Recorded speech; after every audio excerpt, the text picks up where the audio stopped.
Have you ever wondered why some businesses fail or cease to exist while others just flourish so much? Well, a simple answer is because of the factor risk.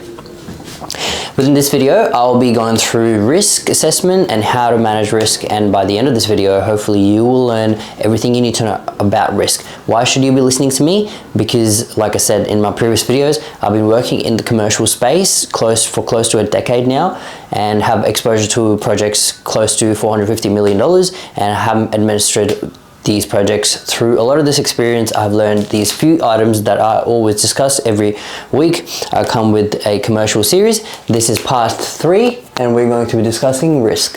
So just to understand what exactly risk is, firstly, we need to know what it is. Risk is essentially just a probability of event happening that can have a severe impact on your business objectives. So just to put it simply, risk equals probability times impact. That's what's the simple definition of risk. Now, to put it in terms, in examples, we'll say, for example, there could be logistical risks or supplier risks. You may want to get some items from a supplier, which he tells you that they've been delayed for XYZ reason, and that is known as a supply risk. There could be risk within hospitality industry, where you go to a cafe and you get a burnt coffee. That is a reputational risk to your business, for the clients, because you serve them a burnt coffee. That could be for multiple reasons, XYZ, but these all account to being as risks. We're going to understand why you need to understand risks is because of these 4 key issues, which is financial loss, reputational damage, operational inefficiencies, and missed opportunities. So if you understand as to why risk matters in your business, is because you can suffer a lot of financial losses by projecting cash flow incorrectly, like I've described in my previous videos. So if you want to understand more about cash flow, just watch my previous videos. Reputational damage. You can suffer immense reputational damage. Like I said, if you serve someone within hospitality, it's quite common. If you go to a restaurant or a cafe and they serve you something that they weren't meant to, or they serve you really horrible food, or the service is really bad, the waitress is not as pleasant as you would expect it to be, that is called a reputational damage. That happens a lot within the hospitality industry, as forth why you should choose your employees very wisely. Another one is operational inefficiencies. Now that can happen across the board within construction industry, hospitality, logistical industry. That's quite often. There can be multiple operational inefficiencies if you don't have a system in place, which I have also made a video about, so you can go check that out. And missed opportunities in times where you become too reactive instead of being proactive. So instead of just reacting to breaking news from the media, which doesn't actually happen, or some other news that you may find from somewhere else, and you don't actually become proactive, you may miss opportunities. So you need to understand why risk is important, and that's the reason why they're important. Now we're going to understand different factors of risks and how exactly risk works, and what to do in a risky situation, how to manage it better, how to mitigate it in some situations, or at least limit your risk to a level where it doesn't impact your business as severely as it could. Firstly, we're going to understand the types of risks. Now, with the types is just essentially anything that is going to affect your business. It's going to impact your business and is going to slow down the efficiencies within the business, is essentially just that particular type is the type of risk. But they're mainly in a broad category, in a broad sense of way. There are about few risks, about 3 or 4 that I'll describe within this video. That could be strategic risk, financial risk, reputational risk, like I mentioned before, or even safety or hazard concern risks, which are quite prominent within the construction and development industry. Firstly, strategic risk. You could take a wrong decision as opposed to taking the right one. You wanted to, for example, you own a lemonade stand, you want to go for lemons to one vendor who is selling you those lemons a kilo for say $5, as opposed to you going to a different vendor who's going to sell you those same lemons for $3. Now you have taken a higher risk by going to the $5 one, because that is called a strategic risk. which you have chosen without actually exploring the market or taking a broader quotation from broader market, getting a broader coverage. You have gone to someone who is selling you the lemons for a higher price, which again is a strategic risk. Now this is something that is a very minute example for everyone to relate to. Now this, if you consider at a bigger level, companies take very strategic risks, and they sometimes pan out, sometimes they don't. So just depending on what they did right or what they did wrong, they go into, again, like core, something that you take action, then you get the impact of that action, and then you go into a loop, which is you analyze those issues. Exactly, if it panned out, why exactly did it pan out the way we thought? Or if it didn't, then why exactly it didn't? The whole idea behind risk is just to understand that whatever the decision may be, whatever risk or benefit that's going to come out of it, we need to analyze it better and understand exactly how that happened. Now, financial risk is a simple one again. If you don't do your cash flows properly, if you don't do other things properly, other financial issues within the company properly, you can open yourself to a massive financial risk. So this is why a lot of companies fail. A lot of companies disappear over time because they just don't have the ability to understand and inherit that risk, because it's not a calculated risk. It's a risk out of the thin air, and they just think it's going to work by the miracle of God, but it doesn't, and they fail. Reputational damage. Now, reputational damage is something that has a severe impact on your brand. When you have a specific brand and you do something minutely wrong, it will be seen under the lens of microscope and can affect your brand quite severely. Now, a prime example could be really Prime, the Prime energy drink. Prime energy drink, when it came out, was the most sold drink, surpassed the sales of Gatorade, and had massive success. And for some reason now everyone knows the hype is dead. It's a brand, and it came down crashing. The sales went down. It could be a reputational damage. It could be for multiple reasons, but you have seen multiple celebrities, brands have been at the top, and then they just have something that goes wrong, and they suffer that reputational damage and their sales tank. So they do that again is something that comes from your action. So you take a decision, either you turn right or left, or you take this decision over that decision, that can cost you your reputation or can build your reputation in a much higher way.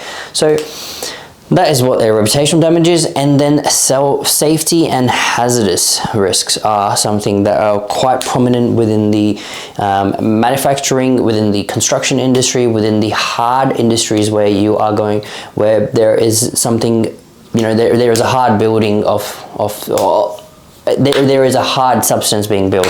For example, if you go to a construction site, for example, if you work in a manufacturing factory in China probably, where you're making cars, there can be multiple safety hazardous risks, which the companies actually in Australia need to entail exactly how and what they think the risks could be, what exactly they need to do in the risks, that situation, if that situation happens, and first of all, how exactly they should be mitigating that risk, because that risk shouldn't be happening in the first place. Either you mitigate it or you avoid it completely. Right, so those are the type of risks. I'm going to sort of just get rid of all this. Now we're going to understand the risk assessment. Now, risk assessment is quite simple to understand if you do know what you're looking for. So the risk assessment is based on 3 simple factors. The risk being low, medium, or high.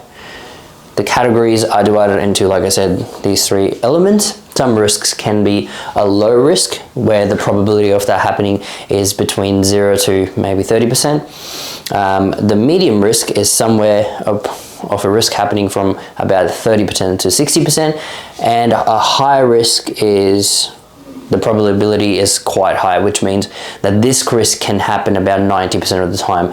So just to understand that not every risk can be just avoid it completely. You need to sometimes work towards either reducing the impact of it, like I said, or mitigating it. So you just need to understand what that risk is, analyze it. Firstly, you need to, like I said, know what that risk is, which means identifying it. Then you need to analyze it as to what's the impact going to be on yourself, your company, your business, your employees, logistical, whatever. Then you need to make a decision. Like I said, those decisions, sometimes they pan out, the other times not so much, but you need to still take those decisions to understand. But to take in the majority of the cases, if you want to take the right decision, which a lot of the people do, if they do take it, then they firstly understand what the risk is, they analyze the risk, and then they go towards either avoiding the risk. For example, if you have if you run a cafe, you need to avoid, if you're sweeping the floor, you need to put the sign up that this floor is wet, do not walk on it. That is completely avoiding the risk. If someone walks on it, then they're stupid, because they obviously see the sign, they still chose to walk on it. It's their problem. It's not your risk anymore. I mean, to some extent, legally, it is your risk, but you have avoided that risk completely. Or you can avoid it in other ways by not sweeping during your working hours at all. From, say, if your cafe opens from 6 a.m. to 3 p.m, you don't sweep. You sweep after hours when there's no one in your premises, and you can completely, happily just sweep, do whatever. The second one is reducing the risk. Now we have leveled down a little bit, so some risks can be avoided. And it also, again, talks back to this risk table that I spoke about. The risks that are low risks can definitely be avoided. I mean, there are risks that are, like I said, sweeping the floor. You can avoid it, and it's a low risk. It's not going to happen very often. There are risks that are medium category, which we're going to talk about within the reduced amount, or even avoiding it. There are some risks that you can avoid that are medium category, but more or less you try to avoid it, but in some situations it may not be avoided. But high risks, you need to definitely avoid it. Now, if you can avoid it, obviously avoid it. If you can't, then you don't avoid it. But anyways, these three factors talk to these three factors, but we're going to understand how you can reduce the risk. For example, if you own a retail shop, or if you own a car manufacturing company, or you own any sort of brand or any other company that you may value and people value, but can also be targeted quite easily. For example, if you own a clothing store, there could be a time where someone, walks with a gun to your head and say, give me all the money, or breaks into the shop. Or there is a car that someone buys, and it's an EV car, for example. Like, there have been multiple newses in America when the Tesla came first time, it was stopping on the highway. Or Ford Raptor, very famous car, it had some sensor issues. Or BYD have multiple issues. Now, these car companies, obviously, they've been made by humans. Mistakes happen. How they avoid these mistakes is by taking out insurance. Now, that is reducing the risk. You reduce the amount of risk. If you have caused someone, if that vehicle or that product, or someone has broken into your office or your retail shop, you have no control over it. That has happened outside your control. Now, what you're going to do is you're going to get insurance out for it. If someone sues you for that faulty product or for something that has caused them damage, they will come and sue you. What you do to reduce the amount of payout they're trying to get, you get an insurance, which is called reducing the risk. Okay, simple. Moving forward, accepting the risk. In some cases, unfortunately, you just have to accept the risk and move on with it. But it can be paired with reducing it. Like I said, someone can break into your shop, you have no control over it, you have to accept it, but you can pair it with reducing that risk and get an insurance and move on with your life, because that's just how it is. The whole situation about risk. Now, if you are watching this video and you have come this far, you will understand that, anything that you do in life, could be walking down the road, has a risk. You could get hit by the bus. Owning a business has a risk, because everything that you may do will come with a decision. That decision could go the right way or could go the wrong way. Like I said, strategic risk.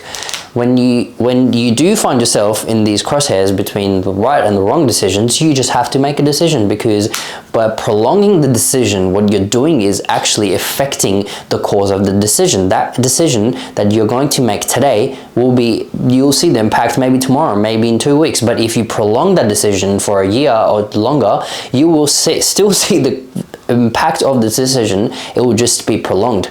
You have just now pushed the decision. You have, like in the classic way, kick the can down the road.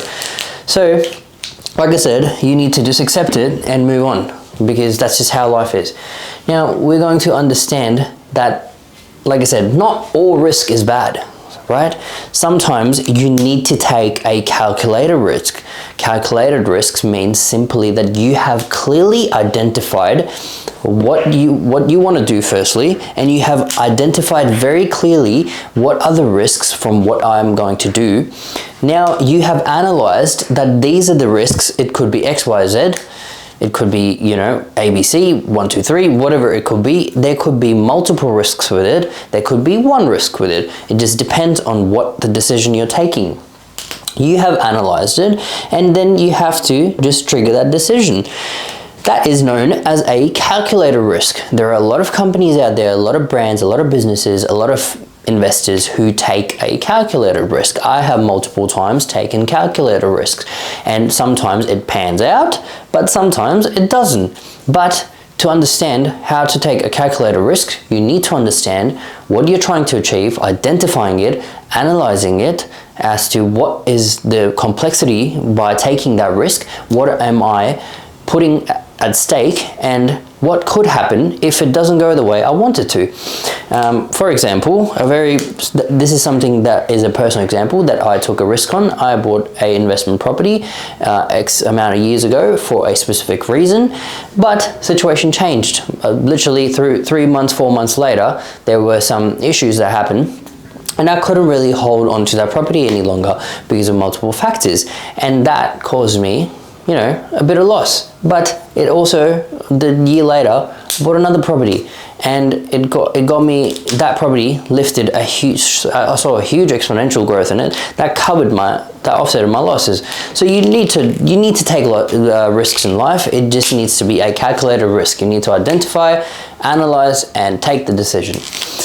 Now, that is the assessment and handling covered. Like I said, you just need to handle it by identifying, analyzing, and taking the decision. Opportunity.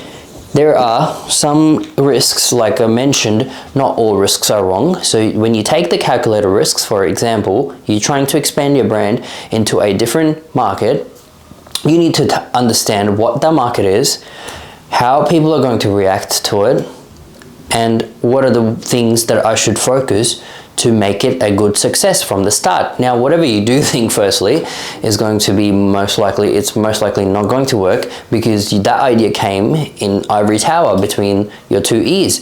What you don't know is that how the customer is going to react to it. So to do that, to understand that, you need to be proactively listening to the feedback you're getting from that people. That is known as the opportunity risk.